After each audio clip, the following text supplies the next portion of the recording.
Welcome back. ಶಾಲೆ ಮುಂದೆಯೇ ನಿಂತ ಕೊಳಚೆ ನೀರು ಸಾಂಕ್ರಾಮಿಕ ರೋಗಕ್ಕೆ ಆಹ್ವಾನ ನೀಡುತ್ತಿದೆ ಶಾಲೆ. ಸರ್ಕಾರದ ನಿರ್ಲಕ್ಷ್ಯ, ವಿದ್ಯಾರ್ಥಿಗಳಿಗೆ ಪ್ರಾಣ ಸಂಕಟ, ಮಕ್ಕಳ ಜೀವಕ್ಕಿಲ್ವಾ ಗ್ಯಾರಂಟಿ?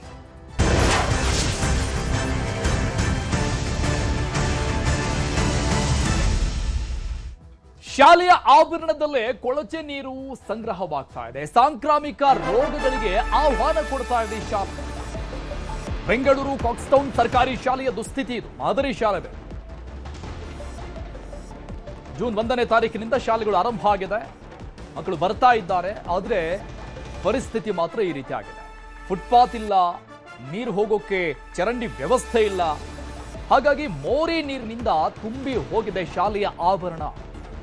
ಈ ಬಗ್ಗೆ ದೂರು ಕೊಟ್ಟರೂ ಕೂಡ ಅಧಿಕಾರಿಗಳು ಡೋಂಟ್ ಕೇರ್, ಅದಕ್ಕೂ ನಮಗೂ ಸಂಬಂಧನೇ ಇಲ್ಲ ಅನ್ನುವಂಥ ರೀತಿಯಲ್ಲಿದ್ದಾರೆ ಅಧಿಕಾರಿಗಳು. ಗಮನಕ್ಕೆ ತಂದ್ರೂ ಕೂಡ, ದೂರು ಕೊಟ್ಟರೂ ಕೂಡ ಕ್ಷೇತ್ರದ ಶಾಸಕರಿಗೆ ಮಕ್ಕಳಿಂದಲೇ ಈಗ ಮಂಗಳಾರತಿ ಮಾಡಲಾಗಿದೆ. ಮಕ್ಕಳ ಟಿಸಿ ವಾಪಸ್ ಕೊಡಿ ಅಂತ ಪೋಷಕರು ಕೇಳ್ತಾ ಇದ್ದಾರೆ. ಬೇರೆ ಶಾಲೆಗೆ ಹೋಗ್ತೀವಿ ಅಂತಿದ್ದಾರೆ. ಸಹಜವಾಗಿ ಸರ್ಕಾರದ ನಿರ್ಲಕ್ಷ್ಯಕ್ಕೆ ಶಿಕ್ಷಕರಿಗೆ ತಲೆಬಿಸಿ ಆಗ್ಬಿಟ್ಟಿದೆ. ಅಲ್ಲಿರುವಂತಹ ಶಿಕ್ಷಕರು ಏನ್ ಮಾಡಬೇಕು ಅನ್ನುವಂಥ ಪರಿಸ್ಥಿತಿಯಲ್ಲಿ ಅವರಿದ್ದಾರೆ. ಅಧಿಕಾರಿಗಳು, ಸಂಬಂಧಪಟ್ಟಂತಹ ಶಾಸಕರು, ಜನಪ್ರತಿನಿಧಿಗಳು ಯಾರೂ ತಲೆ ಕೆಡಿಸಿಕೊಳ್ತಾ ಇಲ್ಲ. ಮೊದಲೇ ಸರ್ಕಾರಿ ಶಾಲೆಗೆ ಮಕ್ಕಳನ್ನ ಕಳಿಸುವಂತವರ ಸಂಖ್ಯೆ ವಿರಳ ಆಗ್ತಾ ಇದೆ.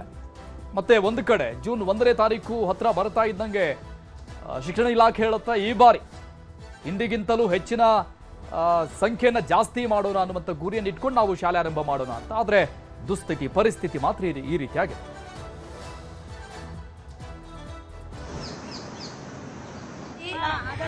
ಕಾಸುಗಳು ಇಟ್ಕೊಂಡು ಕೂಡ ಮಾಡೋದಿಲ್ಲ. ಇಲ್ಲಿ MLAಗಳು ಇಲ್ಲಿ ಬೇರೆ ವೋಟ್ ಮಾಡಿ ಹಾಕ್ಬೇಕು ಅಷ್ಟೇ. ಅವ್ರಿಗೆ ಇಲ್ಲೆಲ್ಲ ಹಾಕ್ಬೇಕಲ್ಲ, ಅಲ್ಲಿ ಸ್ಕೂಲ್ ಒಳಗಡೆ ಎಲ್ಲ ನೀರು ತುಂಬುತ್ತೆ.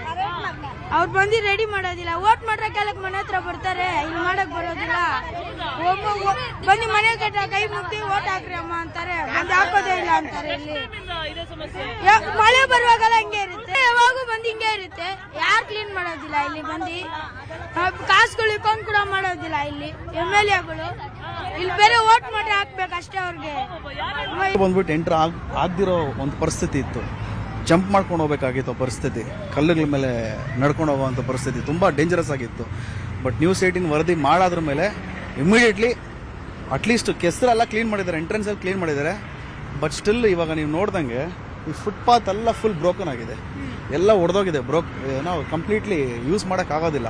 ಈ ಲೊಕ್ಯಾಲಿಟಿಯಲ್ಲಿ 3 ಗೌರ್ಮೆಂಟ್ ಸ್ಕೂಲ್ ಇದೆ, ಒಂದು ಗೌರ್ಮೆಂಟ್ ಕಾಲೇಜ್ ಇದೆ, ಒಂದು ಮೆಟರ್ನಿಟಿ ಹಾಸ್ಪಿಟಲ್ ಇದೆ, ಒಂದು ಗೌರ್ಮೆಂಟ್ ಹಾಸ್ಪಿಟಲು ಇದೆ. ಒಂದು ಇಷ್ಟು ಇದ್ರೂ ಇಲ್ಲಿ ಫುಟ್ಪಾತ್ಸು ಇಟ್ ಇಸ್ ಹೊಡೆದೋಗಿದೆಯಲ್ಲ, ಫುಟ್ಪಾತೇ ಇಲ್ಲ. ಬಂದಾಗ ನಡಿಯಕ್ಕೆ ಆಗಲ್ಲ. ಇಲ್ಲಿ ಕಲ್ಲಿಟ್ಬಿಟ್ಟು ನಡಿಬೇಕು, ಅದ್ರ ಮೇಲೆ ಅದ್ರೂ ಸ್ಲಿಪ್ ಆಗುತ್ತೆ ಕಲ್ಲಿಟ್ರು.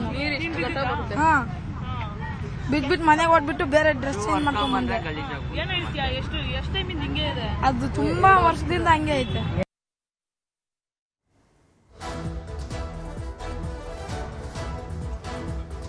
ಶಾಲೆಯಿಂದ ನಮ್ಮ ಪ್ರತಿನಿಧಿ ಪ್ರಗತಿ ಪ್ರತ್ಯಕ್ಷ ವರದಿ ಕೊಟ್ಟಿದ್ದಾರೆ, ನೋಡೋಣ.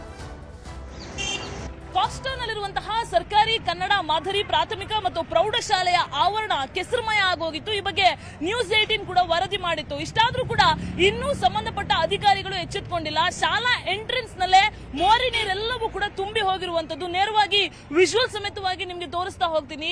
ಈ ಶಾಲೆಯಲ್ಲಿ ಸುಮಾರು 400ಕ್ಕೂ ಅಧಿಕ ಮಕ್ಕಳಿದ್ದಾರೆ. ಇಲ್ಲಿ ಮಳೆ ಬಂದ್ರು, ಗಾಳಿ ಇದ್ರು, ಯಾವುದೇ ರೀತಿಯಾದಂತಹ ಮಳೆ ಬಾರದೇ ಇದ್ರು ಕೂಡ ಇಲ್ಲಿ ನೀವೇನ್ ಗಮನಿಸ್ತಾ ಇದ್ದೀರಾ, ಈ ನೀರು ಇದೇ ರೀತಿಯಾಗಿ ತುಂಬಿಕೊಂಡಿರುತ್ತೆ, ಸ್ಟಾಕ್ ಆಗಿರುತ್ತೆ.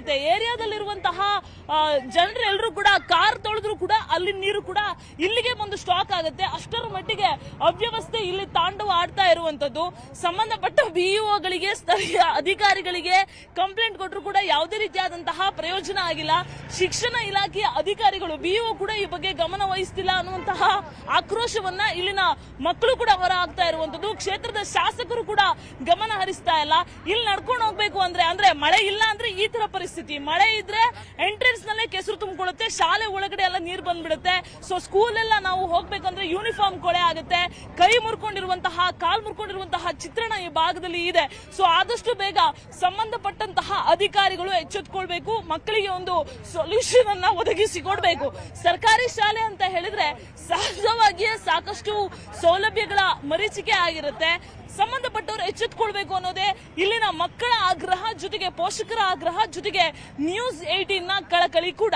ವಿಡಿಯೋ ಜರ್ನಲಿಸ್ಟ್ ಯೋಗೀಶ್ವರ್ ಜೊತೆಗೆ ಪ್ರಗತಿ ಶೆಟ್ಟಿ, ನ್ಯೂಸ್ 18 ಬೆಂಗಳೂರು. ಡೀಟೇಲ್ಸ್ ಕೊಡ್ತಾರೆ ನಮ್ಮ ಪ್ರತಿನಿಧಿ ಪ್ರಗತಿ ಸಂಪರ್ಕದಲ್ಲಿದ್ದಾರೆ. ಪ್ರಗತಿ, ಶಾಲೆ ಮುಂದೆ ನಿಂತ್ಕೊಂಡು ನೀರು, ನಾವು ಮಳೆ ನೀರು ಅಂದ್ಕೊಂಡಿದ್ವಿ, ಬಟ್ ಒಂದು ಕಾರ್ ತೊಳೆದ್ರು ನೀರು ಬಂದು ನಿಂತ್ಕೊಳ್ಳುತ್ತೆ ಅಂದ್ರೆ ಅಲ್ಲಿನ ಪರಿಸ್ಥಿತಿ ದುಸ್ಥಿತಿ ಯಾವ ರೀತಿಯಾಗಿದೆ ಅಂತ ನೋಡ್ತಿದ್ದೀವಿ ನಾವು.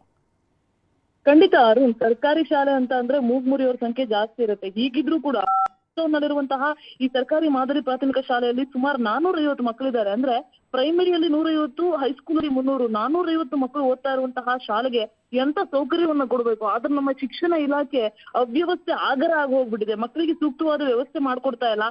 ಏನೋ ಮಳೆ ಬಂತ ಅಂದ್ರೆ ಶಾಲೆ ಒಳಗಡೆ ಎಲ್ಲ ಕೆಸರು ತುಂಬ್ಕೊಂಡ್ ಬಿಡತ್ತೆ.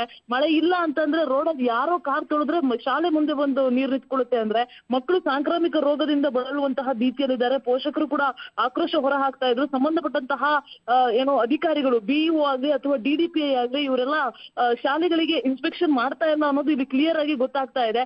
ಸರ್ಕಾರಿ ಶಾಲೆಗೆ ತಳಿರು ತೋರಣದಿಂದ ಸ್ವಾಗತ ಮಾಡಿ ಅಂತ ಹೇಳಿದ್ರು. ಆದ್ರೆ ಅದೇ ದಿನ ನ್ಯೂಸ್ 18 ಆ ಸರ್ಕಾರಿ ಶಾಲೆಯ ಅವಸ್ಥೆಯ ಬಗ್ಗೆ ಎಳೆಯಾಗಿ ಬಿಚ್ಚಿಟ್ಟಿತ್ತು. ಹೀಗಿದ್ರೂ ಕೂಡ ಅಲ್ಲಿನ ಅಧಿಕಾರಿಗಳು, ಶಿಕ್ಷಣ ಇಲಾಖೆಯ ಅಧಿಕಾರಿಗಳಾಗ್ಲಿ ಅಥವಾ ಕ್ಷೇತ್ರದ ಶಾಸಕರಾಗ್ಲಿ ತಲೆ ಕೆಡಿಸ್ಕೊಂಡಿಲ್ಲ. ಕೊನೆ ಪಕ್ಷ ಈಗ್ಲಾದ್ರೂ ತಲೆ ಕೆಡಿಸ್ಕೊಳ್ಬೇಕು. ಇಲ್ಲ ಅಂತಂದ್ರೆ ಮತ್ತೆ ನ್ಯೂಸ್ 18 ಇದನ್ನ ಇಲ್ಲಿಗೆ ಬಿಡೋದಿಲ್ಲ, ಮತ್ತೆ ವರದಿಯನ್ನ ಮಾಡಿ ಆ ಮಕ್ಕಳಿಗೆ ಒಂದು ನ್ಯಾಯ ಕೊಡಿಸೋರ್ಗೂ ಬಿಡೋದಿಲ್ಲ. ಅಂದ್ರೆ ಆ ಮಕ್ಕಳು ಜ್ವರ ಮತ್ತೆ ಕೈ ಮುರ್ಕೊಂಡು ಕಾಲ್ ಮುರ್ಕೊಂಡು ಆಸ್ಪತ್ರೆಗೆ ದಾಖಲಾಗೋರ್ ಸಂಖ್ಯೆ ಹೆಚ್ಚಾಗ್ತಾ ಇದೆ. ಬಡವ್ರ ಮಕ್ಕಳೇ ಅಲ್ಲಿ ಓದಕ್ ಬರೋರು, ಆ ಮಕ್ಕಳಿಗೆ ಒಂದು ಸೂಕ್ತವಾದ ವ್ಯವಸ್ಥೆನೇ ಅಧಿಕಾರಿಗಳಿಗೆ ಕಲ್ಪಿಸಿ ಕೊಡಕ್ ಆಗದೆ ಇರೋದು ದುರಂತ ಅಂತ ಹೇಳ್ಬೋದು ಅರುಣ್. Thank you Pragati ಡೀಟೇಲ್ಸ್ಗೆ.